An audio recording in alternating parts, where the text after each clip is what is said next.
காவிரி நீர் பிரச்சனையை பற்றியோ மேகதாது அணையை பற்றியோ எந்த ஒரு அமைச்சரும் யாரிடமும் எதுவும் பேச வேண்டாம். இப்படி சொன்னது யாரு? சிஎம் விஜய்.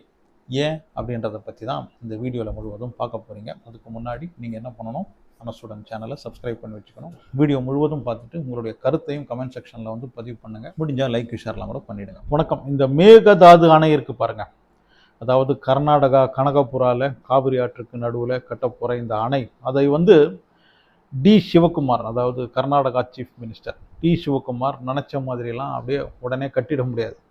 அதுக்கு முதல்ல காவிரி நீர் மேலாண்மை அவங்களுடைய விதிமுறைக்கு உட்பட்டு இருக்கணும். அதுக்கு அடுத்தது மத்திய அரசுடைய அனுமதி வேணும். அதுக்கப்புறம் சுற்றுச்சூழல் அவங்களுடைய அனுமதி வேணும், வனத்துறை அனுமதி வேணும். இதையெல்லாம் தாண்டி கடைசியில் உச்சநீதிமன்றத்துடைய அனுமதியெல்லாம் கிடைச்சதுக்கு அப்புறம்தான் இந்த மேகதாது அணையை வந்து கர்நாடக அரசால் கட்ட முடியும். சும்மா நாளைக்கே வந்து கட்டிட்டுலாம் போயிட முடியாது. ஸோ இதை வந்து ரொம்ப ஒரு சென்சிட்டிவான ஒரு விஷயம்தான். ஆனால் அதை வந்து ரொம்ப பெரிய ஒரு அரசியலாக இப்போது இந்த ரெண்டு கட்சியும் பண்ணிக்கிட்டு இருக்காங்க. திமுகவும் அதிமுகவும் கடந்த 50 வருடமாக ஒரு கட்சியை மாறி மாறி இந்த அணை விஷயமா, காவிரி நீர் விஷயமா தான் அரசியல் பண்ணிக்கிட்டு இருந்தாங்க இல்லையா. இப்போ இவங்க ரெண்டு பேரும் ஒன்றா சேர்ந்து தாவேக அரசை வந்து குறை சொல்லிக்கிட்டு இருக்காங்க. விஜய் வந்து கர்நாடகாவுக்கு போகக்கூடாது, டி சிவகுமார் கிட்ட பேசக்கூடாது, இதெல்லாம் வந்து சட்ட ரீதியாக அணுக வேண்டிய பிரச்சனை.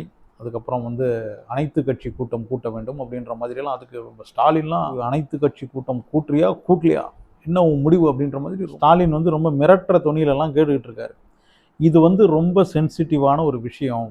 அதே மாதிரி டி சிவகுமார் நினச்ச மாதிரிலாம் இந்த அணையை வந்து உடனே கட்டிட முடியாது. 50 வருடமாக நீங்களும் இதை வச்சு அரசியல் பண்ணிட்டு இருந்தீங்க, திமுகவும் அதிமுகவும். அப்படி இருக்கும்போது இப்போ இவங்க கையில் ஆட்சி கிடச்சிருக்கு. இவங்க கையில் ஏதாவது புதுசாக ஒரு பிளான் இருந்ததுன்னா, அது இருக்கோ இல்லையோ, அவங்க ஏதோ பண்ணி ட்ரை பண்ணுறாங்க. போய் பேச்சுவார்த்தை நடத்தி பார்ப்போம், டி சிவகுமார் கிட்ட போய் பேசுவோம். நாளைக்கு போகிறதா இருந்தது. இப்போ சிவகுமாரே, அதாவது கர்நாடகா சீஃப் மினிஸ்டர், அவரே வந்து வர வேண்டாம் விஜய் கிட்ட, இங்கே பிரச்சனை கொஞ்சம் பெருசாக இருக்குது, அதனால் நீங்கள் இப்போ வர வேண்டாம் அப்படின்னு சொல்லியிருக்காரு. ஏன்னா அங்கே கர்நாடகாவில் இந்த தமிழ்நாட்டுக்கு நீர் கொடுக்கக்கூடாது அப்படின்னு போராடுறதுல ரொம்ப முக்கியமான கட்சியாக எது இருக்குது அப்படின்னா நம்ம பிஜேபி தான் இருக்குது. ஏன்னா பிஜேபியை பொறுத்த வரைக்கும், ஏன்னா கர்நாடகாவில் இப்போதைக்கு காங்கிரஸ் பிஜேபி இதுதான் ரொம்ப ஸ்ட்ராங்கான கட்சியாக இருக்குது அப்படின்றதுனால எப்படியாவது இதை வச்சு ஒரு அரசியல் அங்கே பண்ணலான்னு அங்கே இருக்கிற பிஜேபி இந்த மேகதாது அணை கட்டணும் அப்படின்ற மாதிரி பெரிய போராட்டம் பண்ணிக்கிட்டு இருக்காங்க. பெருசாக அதை வச்சு அரசியல் பண்ணிக்கிட்டு இருக்காங்க. ஆனால் இங்கே அதுக்கு மேலே ஒரு அரசியல் ஒன்று நடந்துக்கிட்டு இருக்கு. இப்போ டிஎம்டிகே ஒரு போராட்டமோ ஆர்ப்பாட்டமோ ஒன்று நடத்திக்கிட்டு இருக்காங்க. அதில் வந்து நம்ம பிரேமலதா விஜயகாந்துக்கு வந்து அதுக்கு வந்து ஷால்வையாலேயே செஞ்ச கிரீடம்லாம் தலையில் வச்சுட்டு அவங்க ஒரு பக்கம் அந்த ஆர்ப்பாட்டம் நடத்திக்கிட்டு இருக்காங்க. இன்றைக்கி சனிக்கிழமை. ஒருவேளை இந்த ஆர்ப்பாட்டம் நாளை வரைக்கும் இருக்கலாம். ஆனால் அதுக்கப்புறம் அவ்வளோதான், வேறு அடுத்த பிரச்சனையை நோக்கி போக ஆரம்பிச்சிருவாங்க. இதுதான் இங்கே நடக்கிற போராட்டம் அப்படின்றது வந்து அந்த அரசியல் கட்சியுடைய இருப்பை காட்டுறதுக்கு மட்டும்தான். நாங்களும் ஒரு அரசியல் கட்சி நடத்துகிறோம், எங்கள் கட்சியும் இந்த மாதிரி போராட்டம்லாம் நடத்துது, பாருங்கள், அதை பற்றியும் கொஞ்சம் பேசுங்க அப்படின்ற மாதிரி அதை காட்டுறதுக்கான ஒரு போராட்டமாக இருக்கே தவிர உண்மையாகவே மக்கள் மீது அக்கறை இருந்து உண்மையிலேயே தமிழ்நாட்டு மக்களுக்கும் விவசாயிகளுக்கும் இந்த காவிரி நீர் கிடைக்கணும் அப்படின்றதுக்காக நடத்துகிற ஒரு போராட்டம் மாதிரி தெரியல இவங்க. நாளைக்கு தஞ்சாவூரில் திமுக ஒரு போராட்டத்தை நடத்துகிறாங்க. அதாவது மேகதாது அணைக்கு எதிராகவும் காவிரி நீர் உரிமைக்காகவும் இந்த ஒரு போராட்டம் அவங்களும் நடத்துகிறாங்க. நாளைக்கு ஞாயிற்றுக்கிழமை திமுக இந்த போராட்டம் நடத்தி முடித்த உடனே அடுத்த நாளே வந்து டி சிவகுமார், நாங்கள் மேகதாது அணை கட்டுறதா இல்லை, தமிழ்நாட்டுக்கு தேவையான அளவுக்கு காவிரி நீரை நாங்கள் வழங்குறதா இருக்கோம் அப்படின்னு முடிவெடுக்க போகிறாரா. திமுகவும் அடுத்த வாரம் வேறொரு பிரச்சனையை கையில் எடுத்துக்கிட்டு வேற ஒரு போராட்டத்தை நடத்த போகிறாங்க. வெறும் சனிக்கிழமை ஞாயிற்றுக்கிழமை மட்டும் நடத்துறது போராட்டம் கிடையாது. ஒரு பிரச்சனையை கையில் எடுத்துக்கிட்டால் அதுக்கு முடிவு கிடைக்கிற வரைக்கும், அதுக்கு தீர்வு கிடைக்கிற வரைக்கும் நடத்துறதுக்கு பேர் தான் உண்மையிலேயே போராட்டம், ஆர்ப்பாட்டம். எதுவாக இருந்தாலும் அதுக்கு தீர்வு வேணும் இல்லையா. வெறும் சனிக்கிழமை ஞாயிற்றுக்கிழமை நாங்களும் பண்ணிட்டோம், எங்கள் கட்சியும் இந்த பிரச்சனையை பற்றி பேசிட்டோம், போராட்டம்லாம் பண்ணிட்டோம், பார்த்தீங்களா, வேறு அவங்க பண்ணாங்களா, அந்த கட்சி பண்ணிக்கலாம், தாவேகா பண்ணிச்சா, அவங்க இதை பற்றி ஏதாவது பேசுனாங்களா, நாங்கள் பண்ணோம் பாருங்கள், அதுதான் எங்கள் கட்சி, அதுதான் தமிழ்நாட்டுக்கான கட்சி, இதுக்காக தான் நாங்கள் போராடிக்கிட்டு இருக்கோம், நீங்கள் எங்கள் கட்சியை மறந்துட்டீங்களே அப்படின்ற மாதிரி அதை அவங்களுடைய அரசியல் ஆதாயத்துக்காக போராட்டம் நடத்துகிறாங்களே தவிர உண்மையிலேயே மக்களுடைய பிரச்சனைக்கு ஒரு தீர்வாக ஒரு போராட்டம் இங்கே நடத்துகிறாங்களான்னா அதெல்லாம் கிடையாது. அப்படி நடத்துகிறதா இருந்தால் வெறும் சனி ஞாயிறோட இந்த போராட்டம் நிற்கக்கூடாது. இதுக்கு ஒரு தீர்வு கிடைக்கிற வரைக்கும், இதுக்கு ஒரு முடிவு கிடைக்கிற வரைக்கும் இந்த போராட்டம் தொடர்ந்து நடத்தணும்.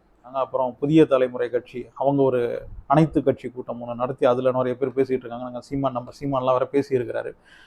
இந்த அனைத்து கட்சி கூட்டம் எங்கே கூடினாலும், தமிழ்நாட்டில் எந்த இடத்துல கூடினாலும், அதில் விஜய் கலந்துக்கிட்டாலும் இல்லை தாவேகா கலந்துக்கிட்டாலும் கலந்துக்கலனாலும் ஒரே முடிவு தான் தமிழ்நாட்டுக்கு இல்லையா. மேகதாது அணை கட்டக்கூடாது அப்படின்றது தான் இல்லையா. அதில் வந்து இவங்க தாவேக்கா கலந்துக்கிட்டான்னா கலந்துக்கலான்னா நீங்கள் கூட்டுங்க, அனைத்து கட்சி கூட்டம் கூட்டி நீங்கள் ஒரு முடிவை எடுங்க, உங்களுடைய எதிர்ப்பை தெரிவிங்க, அவ்வளோதான்.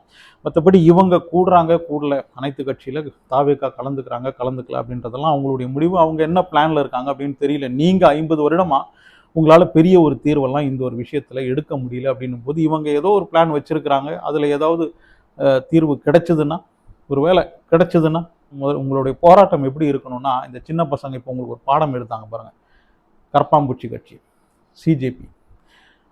அதாவது இந்த நீட் பேப்பர் லீக் விஷயமா தர்மேந்திர பிரதானை பதவி விலக செய்யணும், அவர் வந்து ராஜினாமா செய்யணும் அப்படின்றதுக்காக அந்த போராட்டம் நடத்தப்பட்டது. 39 நாள் எங்கேயுமே அவங்களுடைய கவனத்தை சிதற விடாமல் இந்த போராட்டம் ஒரே ஒரு விஷயம்தான், தர்மேந்திர பிரதான் பதவி விலகணும், கல்வித்துறை அமைச்சர் பதவி விலகணும் அப்படின்ற ஒரே ஒரு விஷயத்தை கையில் எடுத்துக்கிட்டு போராட்டத்தை நடத்தி அதில் ஜெயிச்சு காட்டினாங்க பாருங்க. இதுக்கு பேர் தான் போராட்டம். ஆனால் நாம் இப்போ இங்கே அரசியல் கட்சிகள்லாம் பண்ணிட்டு இருக்கு பாருங்க, தங்களுடைய அரசியல் கட்சியின் இருப்பை காட்டுறதுக்காகவும் மக்களிடம் வந்து பாரு நாங்களும் போராட்டம் பண்ணிட்டோம் பாரு அப்படின்றதுக்காகவும் ஒரு சனிக்கிழமையோ ஒரு ஞாயிற்றுக்கிழமையோ ஏதாவது ஒரு போராட்டத்தை பண்ணிட்டு அதுக்கப்புறம் அடுத்த நாளைக்கே வேற வேலையை பார்த்துக்கிட்டு இந்த ஒரு விஷயத்தை பற்றி எடுத்துக்காமல் அடுத்து டெய்லி ஒரு விஷயத்தை தானே எடுத்துப்பாங்க. இப்போ காவிரி நீர் பிரச்சனை அப்படின்னு நீங்கள் எடுத்துக்கிட்டிங்கன்னா அந்த ஒரு போராட்டத்தை ஃபுல்லாக தொடர்ந்து அதில் வெற்றி அடையும் வரை, இல்லைன்னா அதுக்கு ஒரு தீர்வு கிடைக்கும் வரை அதுக்கு போராடுங்க. அதை விட்டுட்டு என்ன வந்து சனிக்கிழமை ஞாயிற்றுக்கிழமை ஒரு போராட்டம் நடத்திட்டு நாங்களும் போராட்டத்தில் கலந்துக்கிட்டோம், நீங்கள் ஏன் கலந்துக்கல, தாவேக்கா ஏன் கலந்துக்கல, நீங்கள் உண்மையிலேயே தமிழ்நாட்டு மக்கள் மீது அக்கறை இருக்கா அப்படின்ற மாதிரிலாம் இதில் இன்னும் அரசியல் பண்ணுறதை முதல்ல விடுங்க. ஏன்னா இது 2 ஸ்டேட் சம்மந்தப்பட்ட விஷயம். கர்நாடகா அப்படின்னும் போது அங்கேயும் தமிழர்கள் இருக்காங்க, தமிழ்நாட்டிலையும் பல கர்நாடகாவை சேர்ந்தவங்க இருக்கிறாங்க அப்படின்போது 2 மக்களை சேர்ந்த விஷயம், ரொம்ப சென்சிட்டிவான விஷயம். நாளைக்கே டி சிவகுமார் வந்து இந்த அணையெல்லாம் கட்டிட முடியாது, இந்த மேகதாது அணையெல்லாம் கட்ட முடியாது. அதுக்குன்னு நிறைய ஃபார்மாலிட்டிஸ் இருக்குது, எல்லா அனுமதிகளும் கிடைக்கணும், கடைசியாக உச்சநீதிமன்றம் அனுமதி கொடுக்கணும் அப்படின்றதெல்லாம் இருக்கும்போது இதை வச்சு அரசியல் பண்ணுறதை விட்டுட்டு இதுக்கு தீர்வு என்ன அப்படின்றத முதல்ல பாருங்கள். ஃபஸ்ட்டு நமக்கு வந்து அந்த 177 டிஎம்சி வருடத்துக்கு காவிரியிலேருந்து கிடைக்குது பாருங்கள், அது ரெகுலராக கிடைக்குதான், அதுக்கு ஒரு பிரச்சனையாக இருக்காதீங்க. காவிரியை வச்சுக்கிட்டு இந்த மேகதாதை வச்சுக்கிட்டு நிறைய அரசியல் 50 வருஷமாக பண்ணிகிட்டு இருக்காங்க மாறி மாதிரி இந்த 2 கட்சியும். சட்ட ரீதியாக அணுகலாம் அப்படின்னு இவங்க சொல்கிறாங்க, இப்போ திமுக சொல்லிட்டு இருக்காங்க, அதே தான் தாவேக்காவும் சொல்கிறாங்க. அவங்களும் சட்ட ரீதியாக தான் இதை அணுக போகிறாங்க. அதனால தான் அவங்க சைலண்ட்டாக இருக்காங்க. சும்மா நான் போய் போராட்டம் பண்ணிட்டேன், ஆர்ப்பாட்டம் பண்ணிட்டேன் அப்படின்னு ஒரு நாள் 2 நாள் ஆர்ப்பாட்டம் பண்ணிட்டு போராட்டம் பண்ணிட்டு அடுத்த நாள் வேற வேலையை பார்க்கறதுக்கு அமைதியாக சட்ட ரீதியாக இந்த விஷயத்தை அணுகி இதில் என்ன தீர்வு காண முடியுமோ அதை செய்கிறது தான் இப்போ சிஎம் விஜய் அவர்களும் செஞ்சுக்கிட்டு இருக்காரு. அதுதான் சரி. இதை வச்சுட்டு தாவேக்காவுக்கும் அரசியல் பண்ண வேண்டிய அவசியம் இல்லை. அவங்க நினச்சா இன்னும் திமுக அதிமுகவை விட பெரிய அரசியல் அவங்களும் பண்ணலாம், பெருசாக போராட்டம் பண்ணலாம், பார் எங்கள் கட்சி என்னென்ன பண்ணுது பார் அப்படின்லாம் காட்டலாம். அதெல்லாம் தேவையில்லை. அது வந்து 2 ஸ்டேட்டுடைய மக்களை வந்து பாதிக்கும் அப்படின்றது நல்லா தெரியும். ரொம்ப கவனமாக ஹேண்டில் பண்ண வேண்டிய ஒரு விஷயம். அதை தான் தாவேக்கா அரசு பண்ணிகிட்டு இருக்காங்க. அதனால் இவங்களுடைய அந்த ட்ராப்லலாம் போய் விழாதீங்க.